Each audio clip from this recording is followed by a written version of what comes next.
For my Physical Sciences for Teachers lab, today we're going to be covering in class, or in our virtual class, the lab labeled soaps. Now there are two distinct parts to the lab, and I'm going to give you a preview here of the second part. And I think I'll attach another video for an addendum that I have in my own write-up that I'll show you today. This second part is kind of interesting. You need some soaps. In the manual it asks you to go through 3 types because we keep 3 types in the lab. You probably can find 3 types at home, but 2 will suffice, and your point is to look for differences between what you see with a few.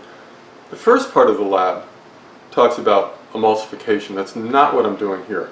What I'm doing here has to do with surface tension, and as often I'm not going to describe completely in this video what goes on because I want you to give part of the explanation. Now it asks you to use Petri dishes. In fact, these kitchen plates actually have an advantage for doing this lab. You want water in it, and I know you can't see very well, but this one already has water in it and this one does not. So I just took tap water and poured it in. It works best with very clean water, very clean. If you have a filter system or something, that's nice, but it's not necessary. This is plain old LA tap water. Okay? And I've got enough in the plate so that the whole bottom is covered and it's an even surface of water pretty much. Again, these are much larger than the Petri dishes we would use in the lab, but that's actually an advantage for seeing part of what's going on. I have here pepper, and pepper is not special. Something that's small and flaky and does not dissolve in water is fine. Pepper is a thing that you probably have around. Actually, I have semi-fancy pepper here. I'm just going to toss some out on there. And with this coarse pepper, some of them sink, but most of it floats on top. And I got a fairly even coat for both of those. The bits of pepper, you'll notice, stay apart from each other. That's actually related to what's going on with the surface tension, but it's a little bit harder to explain than the main thing that we're going to look for, which is interesting. Again, in the lab we keep 3 kinds of soap. One is soft soap, a hand soap. That's what I've got here. One is a dish detergent, and one is generally a laundry detergent. Any 2 of those will be fine. I brought 2 things here, even though I've got the other ones at home, because I have an interesting contrast to show you besides the soft soap. So what we're going to look for is the surface tension to be reduced where the soap dissolves in the water.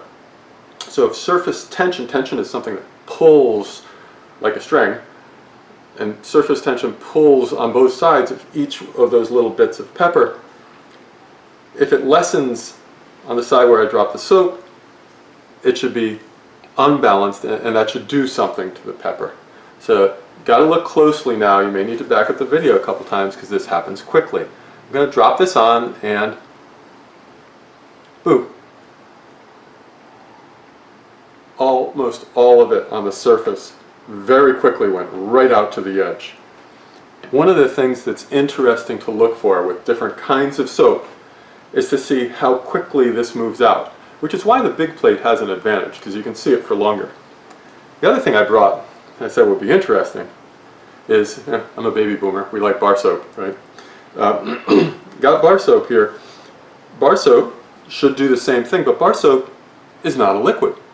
That's kind of the definition. It takes a little time to dissolve, so let's just flake off a piece of bar soap.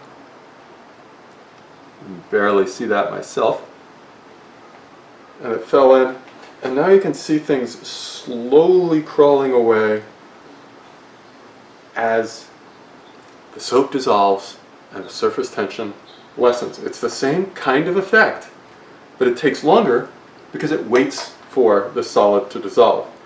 In either case, the bits that were sitting on the bottom just stay where they are. After all, they're not on the surface, so why would they be affected by surface tension?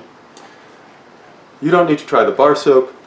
2 or 3 different kinds of soaps that you have around the house will be great to try this with. whatever kind of plate you've got. And pepper and a white plate work well because you get a lot of nice contrast. If you can just show me a picture instead of a whole video, that'll be fine.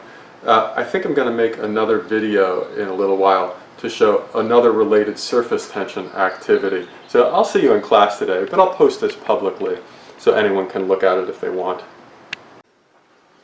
Okay, so this is a follow-up video to one I had before. I may put them together.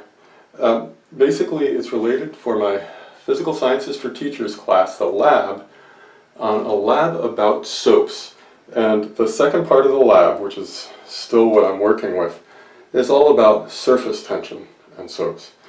And earlier in the real lab manual part of it, I showed a little video of pepper flakes on the surface of water moving around because of changing the surface tension with soap.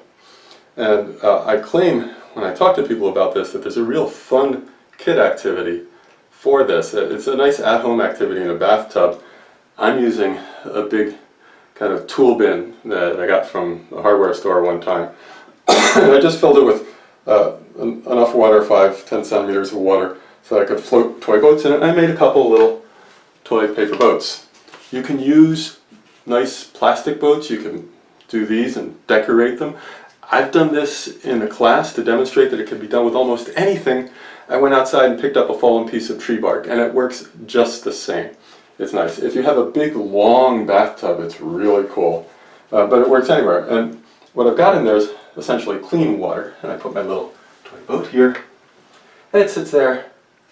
And as you would expect, now that the water's calm, it does nothing. It just sits there. Well, that's cool. That's what a toy boat should do. But now I'm going to take one of these, and just so you know, it's not the water itself, but one of them. And I'm going to put a little soap just on the back of it, not the front. And when I put soap on one end, if that soap is in contact with the water, the surface tension on that end is less. And I am not pushing, and even if I may have pushed by mistake at the beginning, that's irrelevant now. This boat is going on its own, being pulled by the surface tension in front of it. This boat is still. That's the same thing as the pepper demonstration. I'm going to break off now. I'll explain this more in class, but I think it's a fun thing you could do with kids yourself.